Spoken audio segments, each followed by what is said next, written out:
We have Niko. True. He have an amazing life journey, cross-continent, cross-borders. First, dealing with lots of software and administration of different technologies. Then getting an amazing scholarship from LG Electronics, moving from Russia to South Korea, Right. which is so unique, culture-wise. Everything that I can think of, food. And then... Weather. Yeah, absolutely. Forget the Drinking weather, culture, man. yeah. And you can add more things. Yeah. Then moving to Singapore, joining a startup, be the not like a AI co-pilot, but a real co-pilot. Yeah, for a founder, for a friend, growing a startup from 0 to 1. You will share more about it. Developing a community for cybersecurity entrepreneurs and juniors that they want to be in cybersecurity globally, influence conferences. Man, you did such an amazing things in your life, and I'm so happy and thank you for taking the time and be with us today. Of course, with pleasure. Before we're gonna start everything, you should tell us how you got to Singapore. On a plane. Not Kidding. swimming? I thought swimming. No, my dream is to have a yacht eventually, but yeah, fortunately... Just invite us. Yeah. Of course, yeah. But eventually... I got because of my friend that you mentioned, Paul, and company he started Horangi. So basically, at that time I was working at LG Electronics. So spent more than 6 years at LG, totally like 10 years, almost 10 years in South Korea. Paul shared with me idea of Horangi at his early stage when he started working on it with his co-founder, CTO at that time, Ali. Basically, I remember that time, like it was summer of 2016. So he just called me and said, hey, Niko, like we got a very good opportunity, like a partner in the Philippines, actually. Yeah. So he said, like, you have to quit LG right now and like come to Philippines. So I felt like the similar experience or similar feeling what I had when I moved to Korea, because like I knew nothing about South Korea that time when I was moving there, but I saw a great opportunity and I came. So the similar feeling happened when Paul asked me to join Horangi. I got my work pass in Singapore, but the first project was in the Philippines. So I quit LG, we came to Singapore, we had like an opening party for the company, and then I came to the Philippines where I was like working on a 1-year project. When did you meet Paul? Like, I met Paul in South Korea. I don't know, like time flies, so I lost count of time. I lost count of my age, so don't ask me these numbers. And is your marriage? No, I'm just joking. Yeah. No, I have to remember, the birthday of my wife and daughters, but yes. Hard to remember myself. It was sometime, I think like 2014 or 13, yeah. So a few years before Horangi started. So basically we met in South Korea. He came to an event I was organizing with Soldier Society, a community I started in South Korea. We became friends. We party quite well. Yeah, a lot of fun in South Korea. We also discussed some good, interesting technical topics. And then he moved to Singapore. From Singapore, he moved to New Zealand. And all of that was still with Palantir Technologies. And in New Zealand, he started like more deeply work on idea of Horangi and like start sharing it with myself. When he came back to Singapore, he started registering Horangi officially in 2016. Got it, in Singapore. Got it. Yeah, Paul, if you're listening, we're going to be inviting you on. We're just throwing that out there. We're doing that now. Yeah, so Paul, be ready. He's an amazing person, definitely worth it to speak to. Yeah, and I think it's also amazing the whole like, you know, Horangi and the Singapore story and stuff like that. I think one of the things we're trying to do with the podcast, not just so much because Raz comes from a cyber background, but just normalize talking about cyber, because it just feels like, you know, AI, so these are legitimate things that I don't think get enough airtime because they're such pivotal technical pieces to the industry, right? So it's cool to kind of meet you and learn more about Horangi. So pretty excited about that. Why South Korea? How did that actually happen? Because it felt like such a long, like a huge switch from where you come from to there. And like, how did that happen? And, you know, how has that impacted the rest of your life, basically? Yeah, I don't know why South Korea, right? Like, I think it was just like luck. I mean, and luck is like well prepared, right? Opportunities, like in the right time. So there was a scholarship from LG Electronics. I saw it at my university and basically just applied for it without any, how to say, like specific expectations. Yeah, it was just like wanted to try always to get experience abroad. I also had at that time an opportunity to go for internship in Canada, but internship only planned for like 3 months, like a few months, yeah.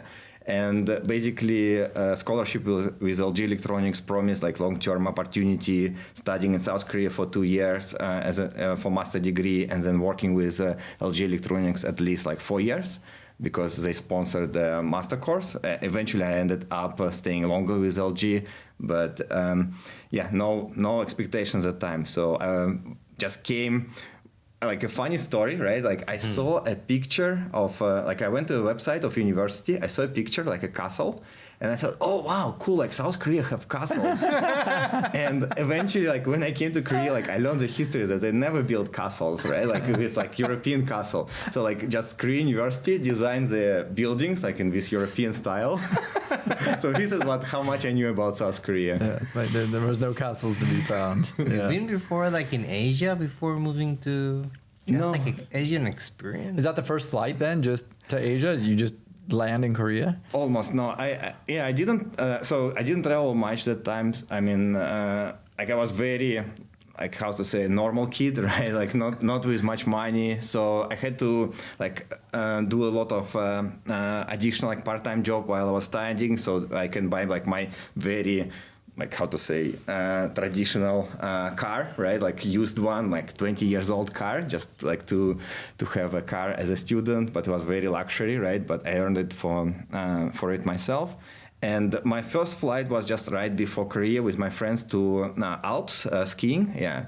But yeah, basically I also had to earn for this trip myself. So technically, I would say, yeah, like flying this long distance for this opportunity was kind of a first time, yeah. Wow. Scary or exciting?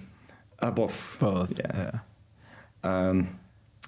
Yeah, but I guess, yeah, I always try to overcome my fears, right, and challenges. So definitely was exciting and a lot of fears, but yeah, I wanted to tackle this challenge, and definitely was a great experience. First impression of Korean food?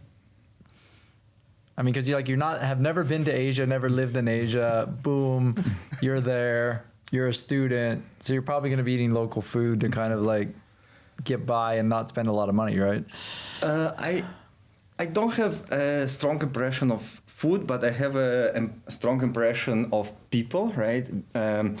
I came to Korea and there was another PhD student at the lab where I was going to study. And he took care of me, right? He took me for a lunch, so my first lunch in South Korea. So we had like Korean noodles, non-spicy. So I think he was like thoughtful, like to bring me to non-spicy place.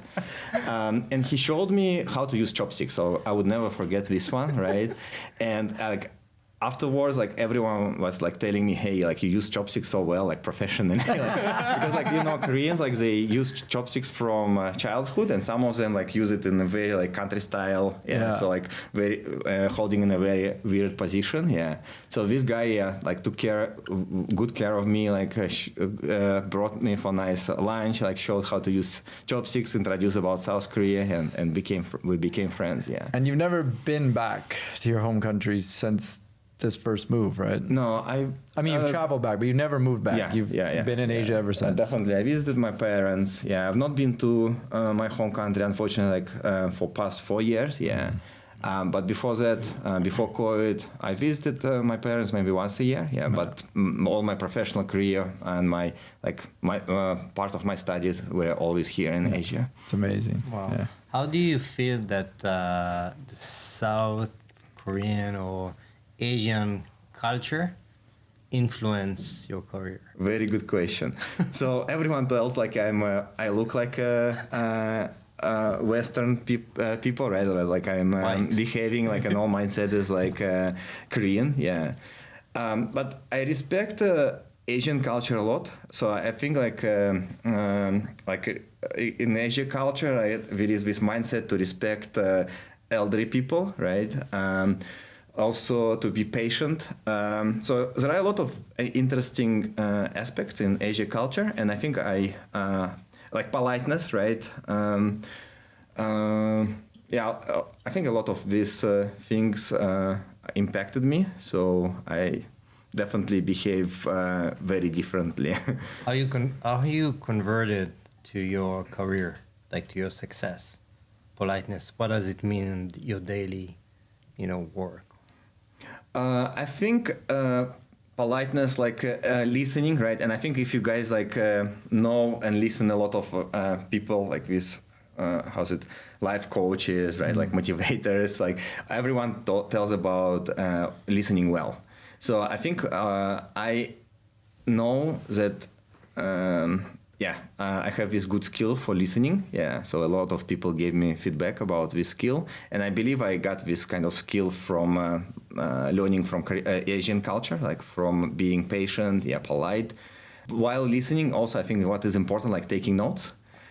So I always, like every meeting I do, like I take very good detailed notes and always reflect on this. So I think it helps with career very well. Yeah. So you can always refer to these notes. You can like always like you go for next meeting, you know you remember what you talked to previously, and you don't spend or waste time, right, on repeating the same things. Yeah. So always be like prepared, structured. I think this is very important for career. Do you handwrite your notes or type? Both. Yeah. Nowadays we work remotely, so I usually type. But if I go for a physical meeting, I like to handwrite. Got it. Very cool. Actually, same as me. When I'm like physical, handwrite. When I'm remote, I'm typing. Yeah, I guess because you're on camera and all that. It's funny that you're saying that. Yeah, I didn't think about it that way. But one thing, it's a good question. So I just like realized. So I do take hand writing notes myself. Just when I work remotely, like my list of tasks, like to do tasks for a day. So I think like in the morning, like sitting with my notebook and taking like paper notebook, right, and taking written notes helps a lot to structure my day. Yeah, that gave me a great thought about your journey. So what's your skills that you build? Because you were working in LG, electronic, which is not a cybersecurity expert. You transfer yourself to be a cybersecurity expert. From there, working in a startup, and then being a VP in a startup for cybersecurity. How does it make happen? Can you tell us more about your journey, the transformation? How you learn about all these phases of being there? Yeah, my background was a software engineer. So at the university, I studied like computer science as a bachelor degree, and then first my master degree, like some automations of manufacturing processes, but all based on computer science. Then I did digital signal processing for my second master degree, but basically it's like pattern recognition. Basically it's what fancy words now for AI and machine learning, right? So all of this boils down to like pattern recognition and signal processing.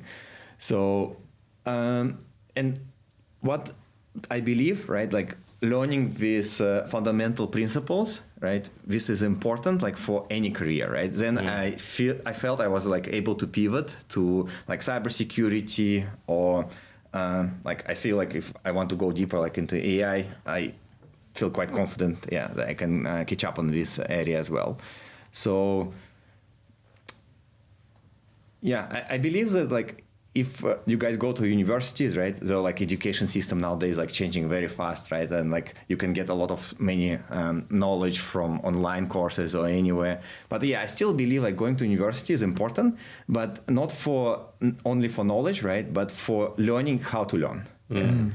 So and like learning basic principles. Like fundamental principles. I don't think that universities, and I don't think that it's their job to be like up to date with technologies or like with trends. Their goal is to provide like fundamental knowledge and ability to learn. Yeah. So this is what I experienced for myself. Yeah, like being in university and getting different degrees. Yeah. That now I can apply to go into cyber or any other area. What's your biggest learning hack?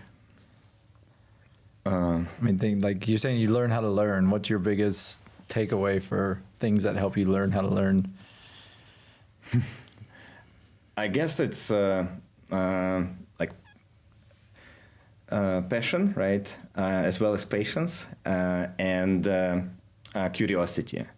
So I don't know. Yeah. It's difficult to say, yeah, but I always like at the university, I was always very curious, like to learn different things, right? Not only focus on one specific topic, right? So like kind of have a broad knowledge, but also this is a trap, right? Like if you have too many interests and don't focus, right? You also don't learn important things and don't have practical skills. So you still need to have like one area where you can focus, but learn broad skills around it. And what very important is hands-on, like practicing. Doing. If you only read, if you only study theory, like you forget it. Just side note, right? Like I also like to learn languages. So like when I came to Korea, I learned Korean language and use it for work because I worked with engineers, and engineers usually prefer to use How'd you learn? local like, language. Go to classes? Many things, yeah. So went to classes, talked to friends, took like private lessons, listened to podcasts. So like again, like same as I mentioned, right? Like like get information from all different sources. Yeah. Like try to broaden your horizon, right? But still stay focused. Basically, if you learn a language, right? Like if you don't practice it, like you forget it very quickly. Yeah. So the same is like for any other skills. Like if you just read a book, like theory about computer science, right? And don't do anything, like if you don't like take apart your laptop or like your computer, right? And don't understand how it works, you'll forget it immediately, like after a few months. So you have to read, then do something, then read again, do something, and repeat this cycle. Do you still use your South Korean? Yes, yeah. I'm learning Chinese, and my teacher, she's in Korea. She's a Chinese person married to a Korean husband, right? She lives in Korea. I met her there, and I was learning from her Chinese when I was in Korea, but already like start moving to Singapore, and I keep learning from her. Chinese, basically, and speak to her in Korean for explanation. So, like, I'm learning Chinese from Korea. How many languages? Like English, Russian, South Korean, Chinese, and I'm playing like Duolingo, like to practice French, and a bit of Romanian, because like Bitdefender, like as a company which acquired Horangi, their main workforce in Romania. So, and my colleagues are in Romania. Yeah. Wow. I feel underaccomplished when I hear all this. Yes, that's impressive. I guess it's different focus, right? Like, I don't play games, right? Yeah. I like to relax. Like I just go on Duolingo, and basically it's a game for me. Yeah. So actually, the side note, someone will get on the global business development head for Duolingo lives in Singapore. Ravi. So Ravi, be ready. We'll have Ravi, be ready. Be ready.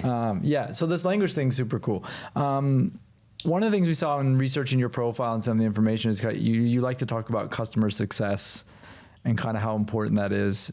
Kind of play back, like one of the things that like when I talk to startups and I talk to people building them, and I have this like alternative deck I built where I talk about how support or customer success is like a huge pivotal piece of a startup that a lot of people forget about. And they forget about the virality and the word of mouth that happens when you have good support and just good customer success, which is, I think, something Horangi was known for. So what does that mean to you in your Horangi journey, or just as you have been someone who's built products, where offering good customer success is important? Like, why is that so for you?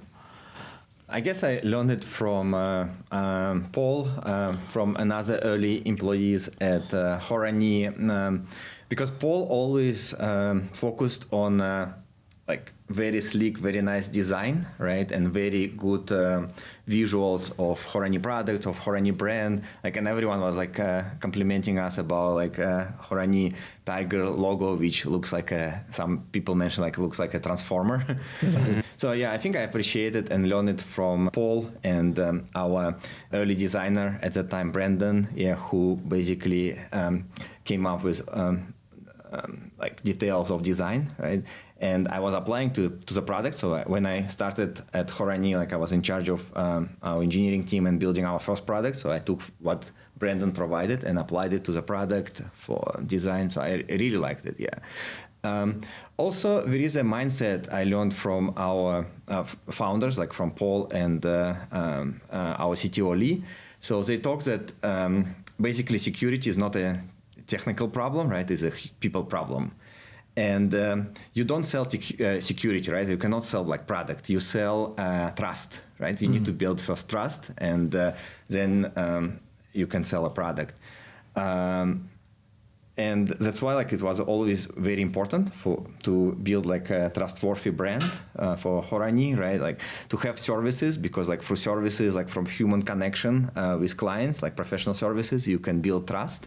And if our clients like our brand, like our company, trust us, yeah, they can use our product as well.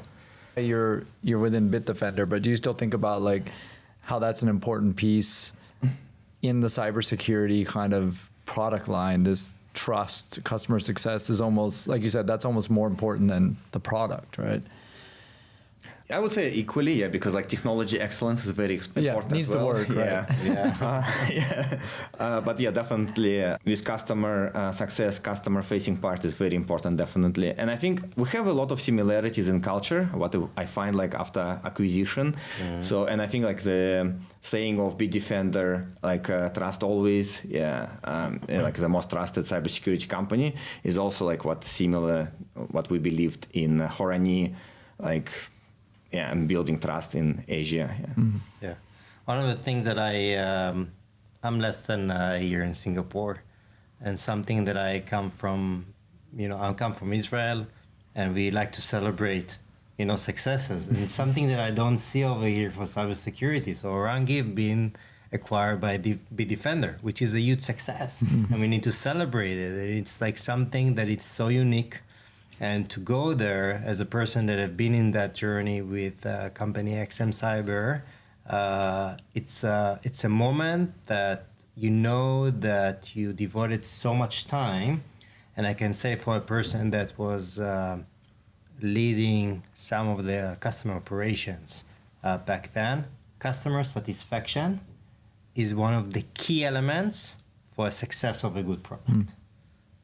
For sure. Because when the customer know to appreciate when you're fixing something, not when everything is working, yeah? When there is an issue, and technology has issues, have bug. We used to say bug is by design, yeah? It's a feature. Yeah, it's a feature. So I think I fully agree with you, and customer satisfaction is another engine for success for any company, for any product. And totally with that, and gave me the sense of thinking, you've been in cybersecurity, you saw 0 to 1, you're now in a big company, you see trends, being in the cyber, how do you see it's like evolve and emerge with AI? Yeah, AI. Well, I definitely see there are like new threats as well as like new opportunities. Well, I wouldn't say like AI is, how to say, it's definitely an important thing, right? But I think it takes time to put it into practice, like in practical application. I don't like, basically, I think coming to my, what you asked previously about culture, right? Coming to my patience, what I learned in Asia, right? I prefer to see and observe, and apply when it's mature.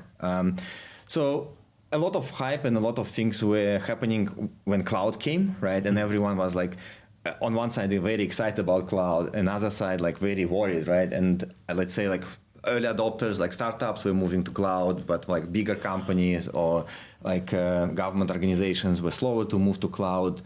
But like these days, like I teach about cloud quite a few times, right? Like just gave a workshop at SynCon last week.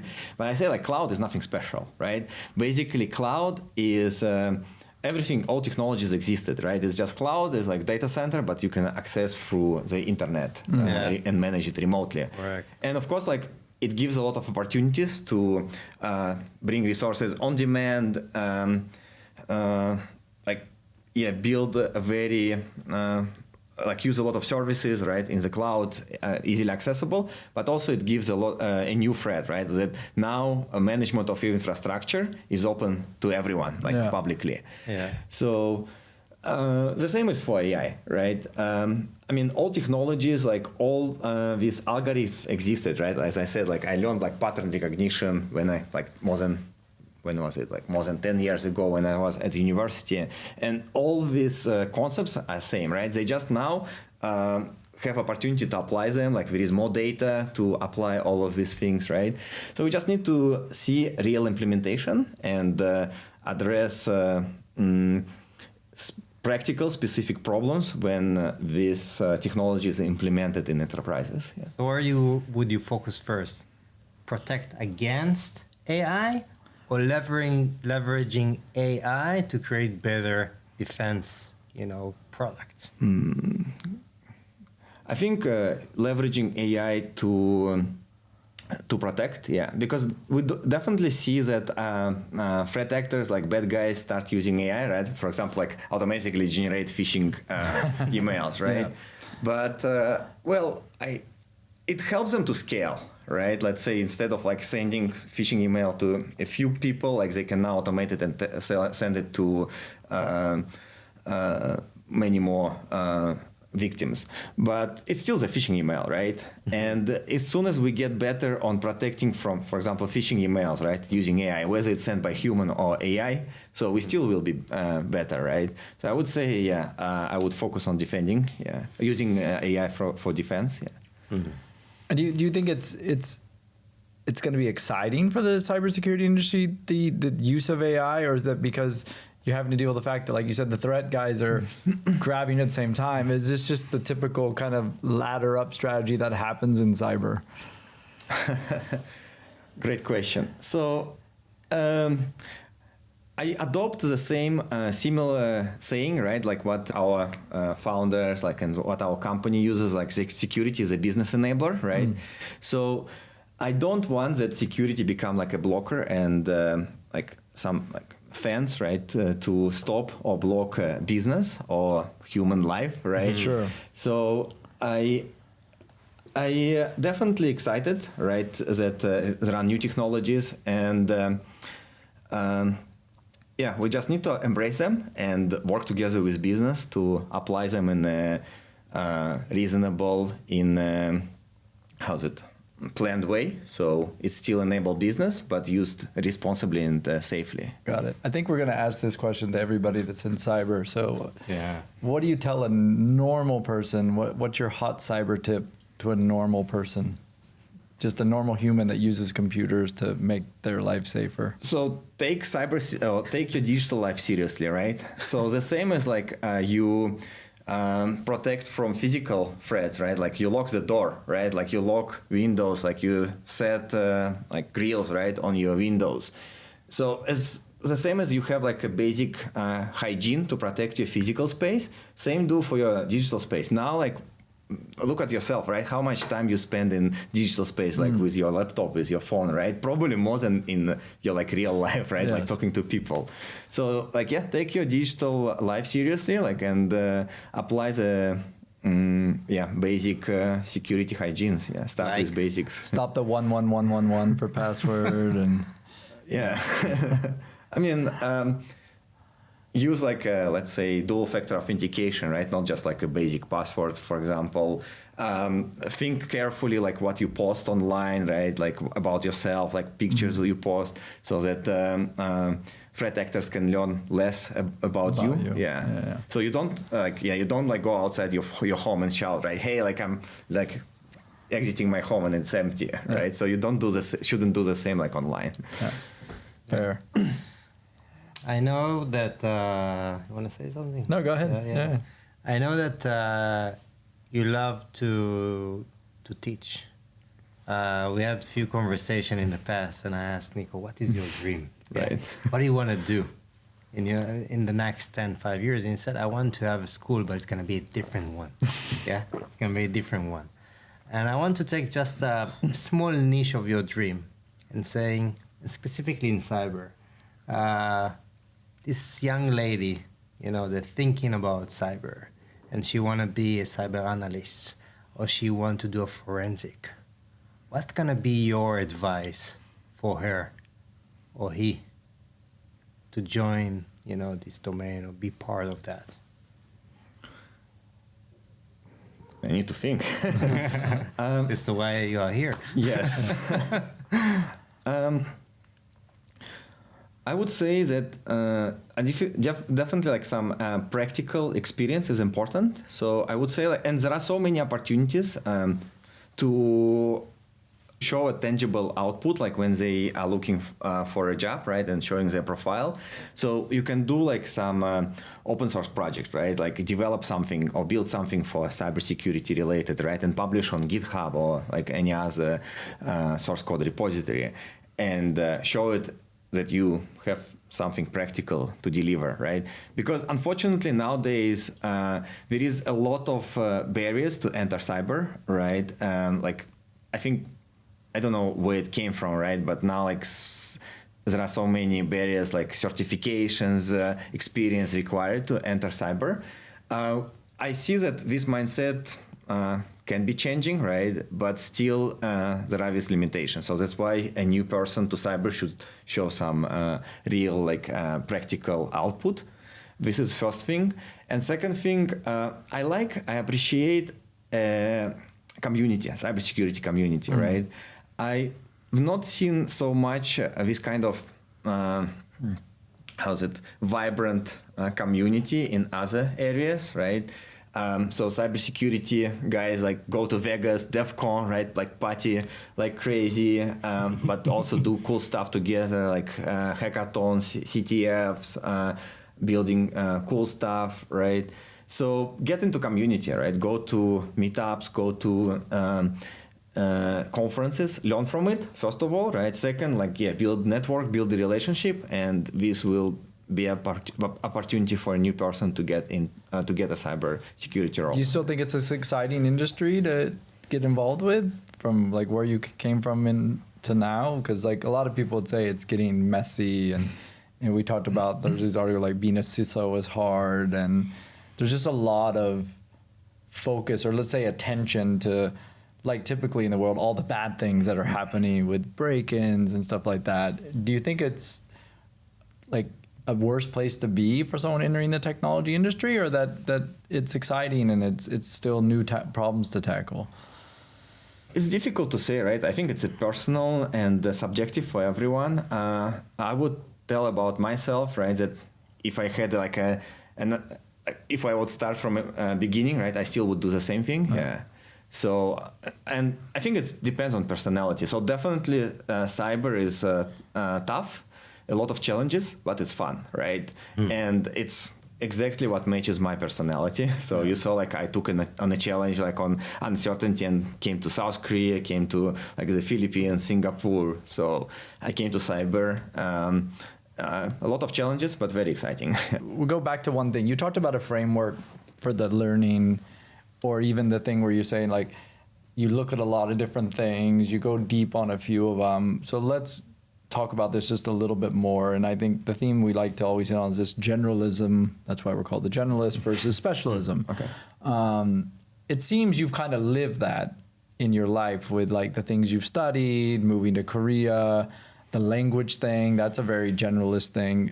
Is this a framework for you? And has it been meaningful to your success, this notion of how you are kind of a broad spectrum person? Definitely, and I think the life should have full spectrum, right? And I guess it depends again on personality, right?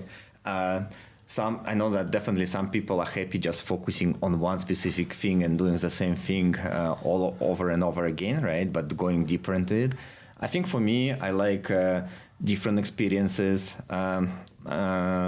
It's same for my like personal life as well as like for my professional life. But still, even for generalists, like even for people like myself who like broad range of experiences, again, like as I mentioned before, I think it's important to have one like pillar, one thing, like you become an expert, like you become professional, right? You get respected, like you feel confident and comfortable with, right? And from this like foundation, from this stepping stone, like you can grow into other areas. Yeah.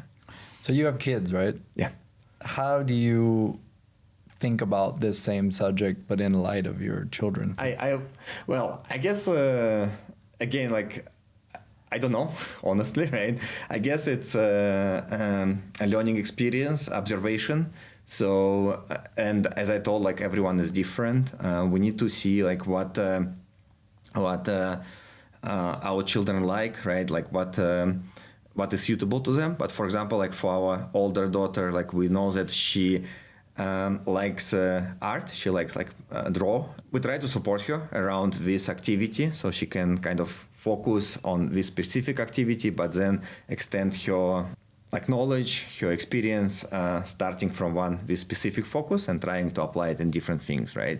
So maybe like making professionally or applying it for community. So if she becomes like good and professional in one, like this drawing art thing, right? I think she can apply it and use it in many different. So you kind of have this like you're pulling on one thread to maybe be something that you can stand out with, but hey, make sure you have these other puzzle pieces for, you know, practical things and other knowledge things. Because that's kind of what you've done, right? Like cybersecurity is one of your probably main threads, but then you would back it up with, well, but I speak these languages, I do this. Like that seems to be kind of how you're doing this. Is that a fair statement? Like, yeah, I think one important observation I have, right?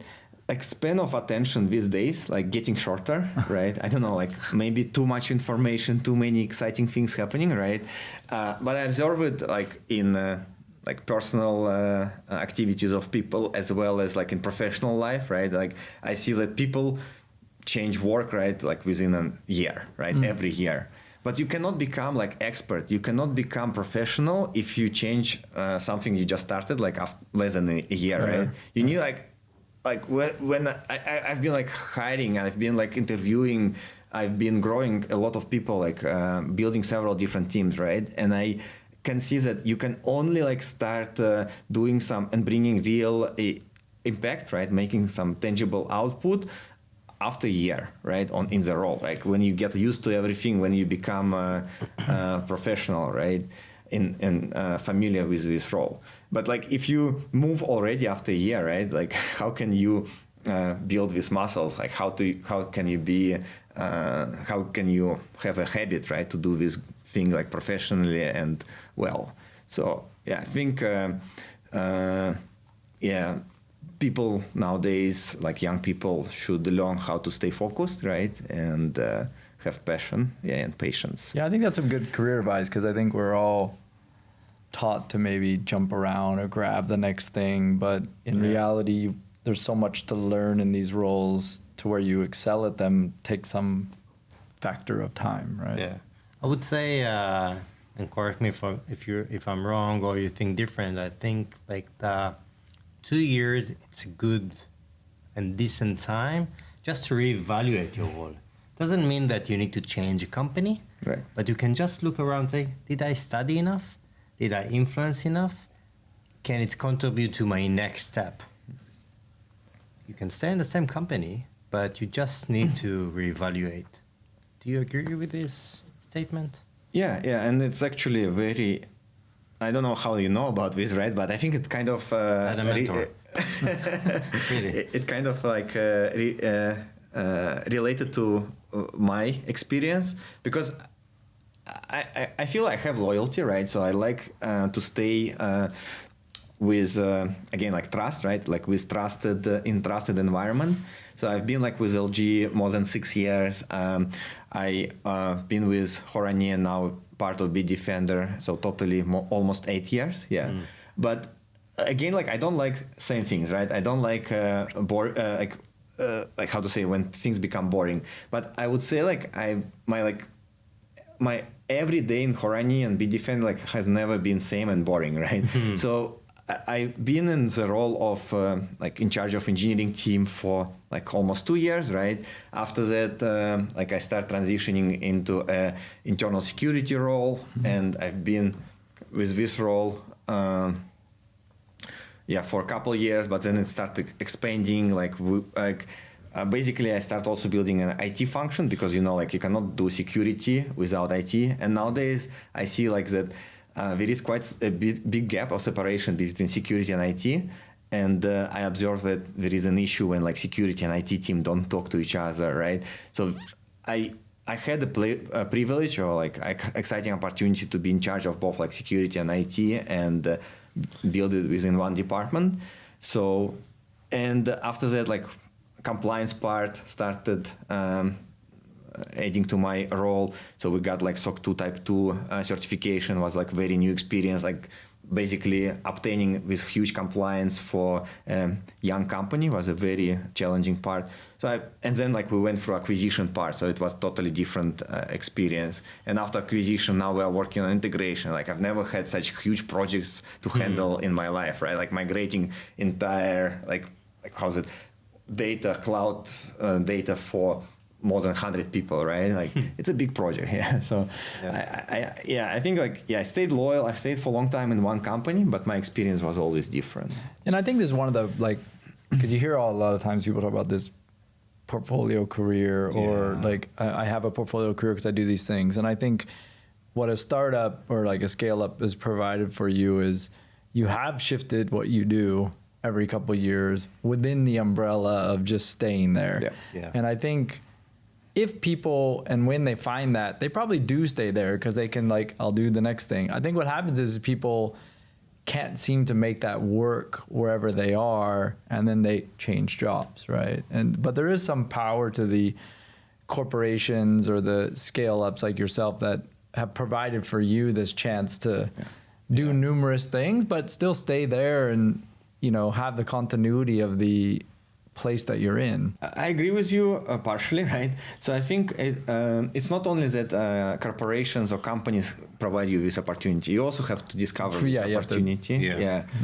So definitely like there is this saying, right? Like you cannot do the same thing over again and expect different results, right? It's insane, right? So if of course like company does not give you opportunity to try new things, but you've tried, right? You cannot keep doing it. But you cannot give up from the first time, right? If you don't get this opportunity from the company, it does not mean that company didn't want to give this opportunity. Maybe there were some other obstacles, right? Good, fair observation. Cool. Well, thanks for doing this. We're gonna, get off this train and kind of end with some closing stuff that we always have for everybody. I think your journey is just fascinating, and now I'm kind of lamenting that I only know a couple languages. So I like what you're doing there, and I think that like learning Chinese via the Korean angle is pretty interesting. Very interesting. What would you tell your 20-year-old self that you've learned today, if you could go back and tell that 20-year-old something that might help them? What would it be?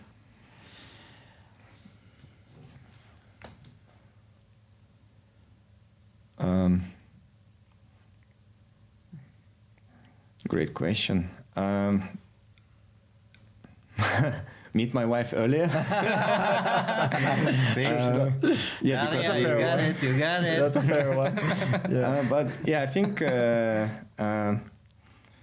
I think I would do the same. Just like maybe if I knew about my future experience, right? I definitely reflect on it and improve it, because I always believe like on receiving feedback, on taking any feedback right, is important, right? Like you have to be open to bad and good feedback both, right?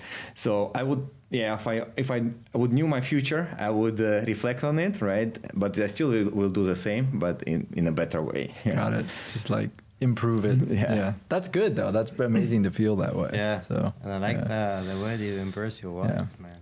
Good job. Good job. It's the right answer. Love it. that's a good one. It's a good one. It's a good one. What do you do to, I don't want to say to maintain, but empower your mental and your wellness, like physical wellness and your mental things?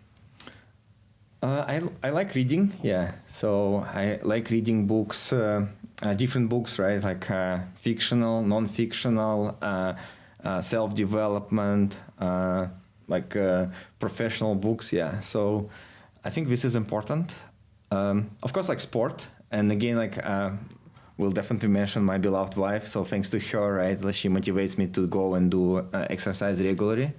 Yeah, but I tried different sports as well. So I think like when we were at Telocare, our first office, like in Shop House, we had Evolve, like one championship gym, right, next to our office. So I had quite a bit of fun going there, like learning Muay Thai, yeah.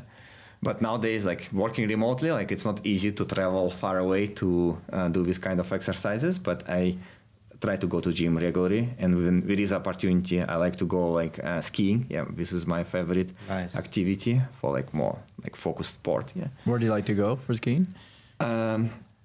Definitely, I would say Korea because I like generally this country, right? Yeah. But also I had great experience in Japan. Like snow in Japan is like Korea has very comfortable facilities. Like you just can go outside of Seoul. Japan has amazing snow though. But Japan has very nice snow. December I'm going skiing, man. Yeah. Either South Korea, Japan, or China, for sure. You'll get there. You'll get there. Yeah. So you talk about reading stuff like that. Tell us one thing that you've been reading, watching, listening that you're getting a lot out of it that you could share with other people. A book, a podcast, a show, anything. It's a great question because I'm bad with titles of books, right, or movies and like name of actors. I'm good like with technical numbers, right? No worries. But well, I would tell you like my recent book, right? What I've been reading. It's called Higher Loyalty. So it's like a ex director of FBI wrote this book. I actually was very surprised. I had it in my bookshelf. I don't remember when I bought it, and I think I bought it because I thought maybe it would be like a business book about like loyalty to the company. But I read all my books I had already, and I was like just browsing my bookshelf and found this book. Started reading it like a month ago, and I actually like it very much. Higher now. loyalty. Yeah. Right. Yeah. Nice. If you're like me, I'm sure they get on your bookshelf because you're in the airport. You're in the airport, and you're like, okay, let me buy that one, and then 6 months later, it's still sitting there staring at me. I have that problem. I wonder if this guy is generalist, this FBI guy. Yeah. Well, just Higher Loyalty, we'll check that out. He is, yeah. He did Yeah? like very different experiences. Like I think he basically had a lawyer career, right? He was like a attorney general, and then or vice attorney general, and then he became a FBI director. Yeah. Cool. I'll have to check Cool, it out. cool, Awesome. cool. Thanks for coming today. Thank this you. is Of fantastic. Of course, pleasure. Thanks for inviting. This is great. It was great. Thank you so much. So Paul, it's next your turn. Yeah, we got Paul came out of this one. He's on my list actually, so we'll get him. You can help us, but I have him on WhatsApp. So Ayrton Paul. yeah, awesome. Thanks again. Thank you. you.